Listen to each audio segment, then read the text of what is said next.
નમસ્કાર, મારું નામ છે અદિતિ હિતેશભાઈ કાછેલા। આજે અહીંયા વ્રજધામની નવરાત્રિમાં દરરોજ તો આમ તો બધા મોટા લોકોની નવરાત્રિ હોય જ છે, જેમાં બાળકો રમતા હોય છે, બટ એમને જગ્યા નથી મળતી અથવા એમને થોડું નહીં ફાવતું એમ।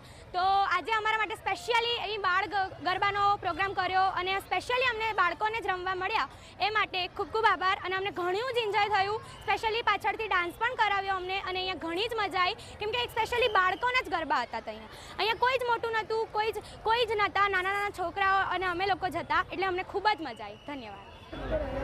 आज हम दाहोद में व्रजधाम सोसाइटी में गरबा महोत्सव का आयोजन किया है, जिसमें हमने बाल बच्चों के लिए आयोजन रखा है, जिसमें बच्चे आराम से गरबा महोत्सव का आनंद ले पाएंगे। भीड़ भाड़ में यहाँ के बच्चे गरबा महोत्सव का आनंद नहीं ले पाते, इसलिए व्रजधाम सोसाइटी के मंडल समिति ने बाल समिति का आयोजन किया गया है।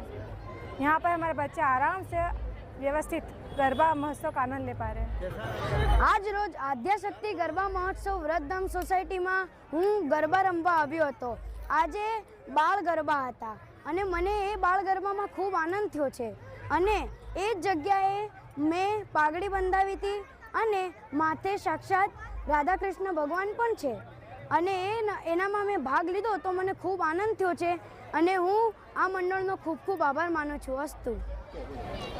આદ્યશક્તિ ગ્રુપ વ્રજધામ સોસાયટી દાહોદ આજે છેલ્લા 10 વર્ષથી ગરબાનું આયોજન કરી રહ્યા છીએ અને નાના ભૂલકાઓ માટે જેમનું મોટાઓને આપણે રમવા માટેનું સ્થળ મળે છે પણ બાળકોને રમવા માટેનું સ્થળ નથી મળતું, તો તેના ભાગરૂપે આજે આદ્યશક્તિ ગ્રુપ છેલ્લા 10 વર્ષથી બાળકો માટે 2 દિવસ માટે નોરતાનું આયોજન કરી રહ્યું છે।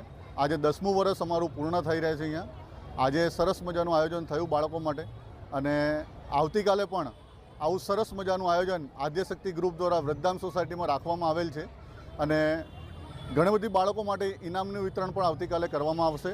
તો જે પણ બાળકો આજે રહી ગયા છે તો આવતીકાલે આપણે એનો લાભ લેવાનું ચૂકશે નહીં।